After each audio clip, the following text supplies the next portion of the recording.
పురుగు చావదు. పురుగు అంటే ఎవరు? మనమే. పురుగు అంటే మనమే. యుగ యుగాల అగ్నులు కాల్తూనే ఉంటాం. ఎవరుంటారు అక్కడ?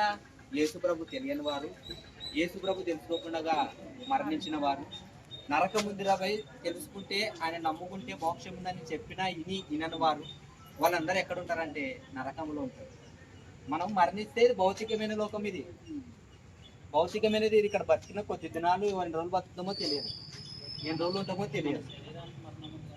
కనుక అందుకే ఏం చెప్తున్నామంటే, మీ మతాలు మార్చుకోవద్దండి, మీ గోత్రాలు మార్చుకోవద్దండి, ఏది మార్చుకోవద్దండి, మీ మనసు మార్చుకోవద్దు. అందరూ అంటుంటారు యేసుప్రభుని నమ్మితే మతం మారుతుందా, గోత్రం మారుతుందా, మా మతాలు మార్చుకోవాలా, మా గోత్రాలు మార్చుకోవాలా? మనం నమ్మితే మోక్షం అమ్మా, నమ్మకపోతే నరకం. మనం నమ్మినామనుకో మోక్షంలో ఉంటాం, నమ్మకపోతే నరకంలో ఉంటాం.